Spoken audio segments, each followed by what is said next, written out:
The story of my experiments with truth, Mahatma গান্ধীর আত্মজীবনী, আত্মকথা অথবা সত্যের প্রয়োগ। দ্বিতীয় ভাগ, পর্ব ৮, প্রিটোরিয়ার পথে। অল্পদিনের মধ্যেই ডারবানে অবস্থিত ভারতীয় খ্রিস্টানদের সংস্পর্শে আসিলাম। সেখানে কোর্টের দোভাষী মিস্টার পল রোমান ক্যাথলিক ছিলেন। তাঁর সহিত পরিচয় করার পর প্রোটেস্ট্যান্ট মিশনের শিক্ষক পরলোকগত মিস্টার সুভান গডফ্রের সঙ্গে পরিচয় করিলাম। ইহারি পুত্র জেমস গডফ্রে 1914 সনে সাউথ আফ্রিকান ডেপুটেশনের প্রতিনিধিমণ্ডলভুক্ত হইয়া ভারতবর্ষে আসিয়াছিলেন। এই সময়েই পরলোকগত পার্সি রোস্তমজি এবং পরলোকগত আদমজি মিয়া খানের সহিত আমার পরিচয় হয়। ইহারা সকলেই প্রয়োজন ছাড়া পরস্পরের সহিত মিশিতেন না, কিন্তু পরে দেখা যাইবে যে ইহাদের ঘনিষ্ঠভাবে মিশিবারও প্রয়োজন হইয়াছিল। আমি যখন এইভাবে পরিচয় করিয়া ফিরিতেছিলাম, তখন কোম্পানির উকিলের নিকট হইতে পত্র আসিল যে মামলার জন্য তৈরি হইতে হইবে। সেজন্য হয় শেঠ নিজেই যেন প্রিটোরিয়ায় যান এবং নিজে না যাইতে পারিলে আর কাহাকেও যেন সেখানে পাঠাইয়া দেন। আমাকে শেঠ এই পত্র পড়িয়া শুনাইলেন ও জিজ্ঞাসা করিলেন, আপনি কি প্রিটোরিয়ায় যাইবেন? আমি বলিলাম, আমাকে মামলাটি বুঝাইয়া দিলে বলিতে পারি। সেখানে যে কি করিতে হইবে তাহাই তো এখনো জানি না। তিনি তাহার কেরানিদিগকে কেস বুঝাইয়া দিতে আদেশ দিলেন। আমি দেখিলাম আমাকে একেবারে গোড়া হইতে শুরু করিতে হইবে।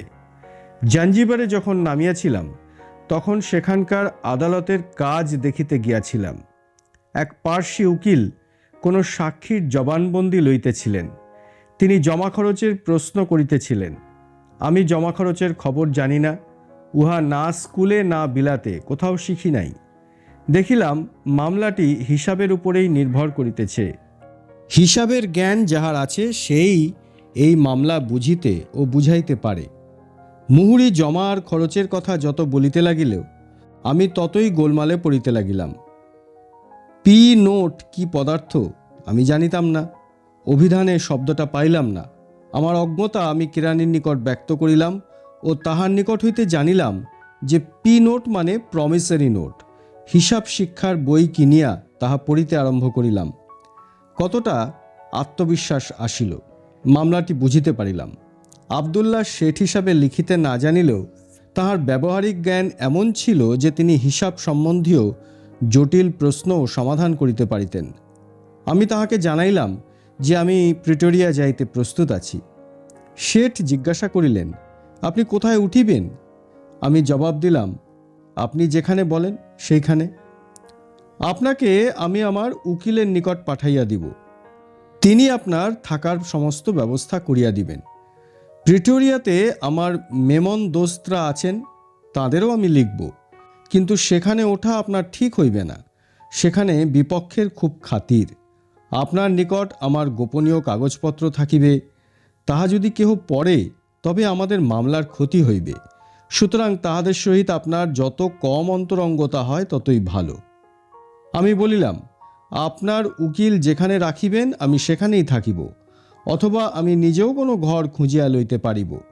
আপনি নিশ্চিন্ত থাকুন, আপনার একটি গোপনীয় কথাও বাইরে যাইবে না। তবে বিপক্ষের সহিত আমাকে চেনাশোনা মিত্রাচার করিতে হইবে। যদি সম্ভব হয় এই মামলা যাহাতে ঘরে ঘরেই আপোষে মিটিয়া যায়, আমি তাহারও চেষ্টা করিব। যতই হোক তায়েব শেঠ আপনার আত্মীয়ই তো বটে। প্রতিপক্ষ পরলোকগত তায়েব হাজি খান মোহাম্মদ আবদুল্লাহ শেঠের নিকট আত্মীয় ছিলেন। আবদুল্লাহ শেঠ একটু চমকিয়া উঠিলেন দেখিলাম, কিন্তু আমি ডারবানে পৌঁছিবার 6-7 দিন পরে কথা হইতেছিল। আমরা পরস্পরকে জানিতে ও বুঝিতে পারিয়াছিলাম। আমি যে শ্বেতহস্তি সে আশঙ্কা অনেকটা দূর হইয়াছিল। তিনি বলিলেন, হ্যাঁ তা বটে, তবে মিটমাট যদি হয় তাহার চেয়ে আর ভালো কিছুই হইতে পারে না।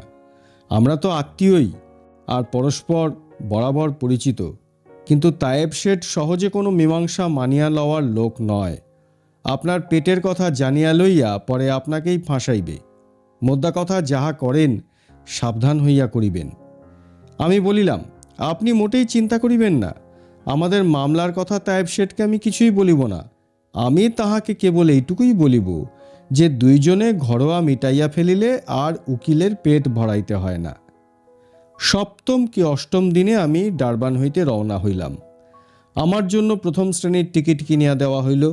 রাত্রিতে শোয়ার বিছানা লইলে আরও 5 শিলিং বেশি দিয়া টিকিট করিতে হয়। আবদুল্লাহ শেঠ শয্যার জন্য টিকিট করিতে আগ্রহ প্রকাশ করিলেন, কিন্তু আমি জেদবশত, অহংকারবশত অথবা 5 শিলিং বাঁচাইবার জন্য শয্যার টিকিট করিলাম না। আবদুল্লাহ শেঠ আমাকে সতর্ক করিয়া দিয়া বলিলেন, সাবধানে থাকিবেন, এ মুলুক ভারতবর্ষ নয়। ঈশ্বরের কৃপায় আমাদের পয়সা আছে, আপনি পয়সার কৃপণতা করবেন না, যাহাতে সুবিধা হয় তাহাই করিবেন। আমি কৃতজ্ঞতা জানাইলাম ও আমার জন্য চিন্তা করিতে নিষেধ করিলাম। নাতালের রাজধানী মরিৎজবার্গে ট্রেন প্রায় 9টায় পৌঁছিয়াছিল। এইখানেই বিছানা দিতে আসে। রেলের লোক আসিয়া জিজ্ঞাসা করিল, আপনার কি বিছানার আবশ্যক আছে? আমি বলিলাম, আমার কাছে আমার বিছানা আছে। সে চলিয়া গেল। ইতিমধ্যে এক প্যাসেঞ্জার আসিল। সে আমাকে বেশ করিয়া দেখিল, বুঝিল আমি কালা আদমি। সে বাহির হইয়া গেল এবং একটু পরে 2-1 রেল কর্মচারী লইয়া ফিরিয়া আসিল। কেহ আমাকে কিছুই বলিল না। অবশেষে একজন কর্মচারী আসিল। সে বলিল, নামিয়া আসুন, আপনাকে মালের গাড়িতে যাইতে হইবে। আমি বলিলাম, আমার কাছে প্রথম শ্রেণীর টিকিট আছে। তিনি জবাব দিলেন, তা হোক, আমি বলিতেছি আপনাকে মালের কামরায় যাইতে হইবে। আমি বলিলাম, আমি ডারবান হইতে এই কামরায় আসিয়াছি, এই কামরাতেই যাইব। আমলা বলিল, সে হইবে না, আপনাকে নামিতেই হইবে, না নামিলে পুলিশ সিপাহী আসিয়া নামাইয়া দিবে। আমি বলিলাম, তাহা হইলে সিপাহী নামাইয়া দিক, আমি ইচ্ছা করিয়া নামিব না। পুলিশ সিপাহী আসিল। সে আমার হাত ধরিল ও ধাক্কা মারিয়া নিচে নামাইয়া দিল। আমার জিনিসপত্রও নামাইয়া ফেলিল। আমি অন্য কামরায় যাইতে অস্বীকার করিলাম। ট্রেন রওনা হইয়া গেল। আমি ওয়েটিং রুমে গেলাম। আমার হ্যান্ডব্যাগ সঙ্গে রহিল। অন্য জিনিস সেখানেই পড়িয়াছিল। রেলওয়ের লোক উহার জিম্মা লইয়াছিল। তখন শীতকাল। দক্ষিণ আফ্রিকার এই অঞ্চলে উষ্ণতা বেশি বলিয়া শীত বড় বিষম হয়। মরিৎজবার্গও উঁচু জায়গায়, সেজন্য খুব ঠান্ডা বোধ হইতেছিল। আমার ওভারকোটটি আমার জিনিসের সঙ্গেই ছিল। জিনিস চাওয়ার সাহস হইল না, যদি আবার অপমান করে। শীতে কাঁপিতে লাগিলাম। কামরায় আলো ছিল না। মধ্যরাত্রে এক প্যাসেঞ্জার আসিল ও আমার সহিত কথা বলিতে চেষ্টা করিল, কিন্তু তখন আমার কথা বলার মতো মনের অবস্থা ছিল না। আমার কর্তব্য কি তাহাই বিচার করিতে লাগিলাম। আমার যাহা ন্যায্য অধিকার, তাহার জন্য কি লড়িব, না ভারতবর্ষে ফিরিয়া যাইব, না অপমান সহ্য করিয়াই প্রিটোরিয়ায় পৌঁছিব, তারপর মামলা শেষ করিয়া দেশে ফিরিব। মামলা আরম্ভের পর ফেলিয়া পালানো কাপুরুষের কাজ। আমার উপর যে দুঃখ নামিয়া আসিয়াছে, উহা তো বাহ্য দুঃখ। একটা মহারোগ ভিতরে রহিয়াছে, ইহা তাহারই বাহ্য লক্ষণ।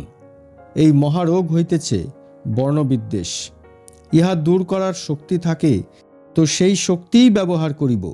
তাহাতে যদি আরও দুঃখ হয়, সে সকল সহ্য করিব।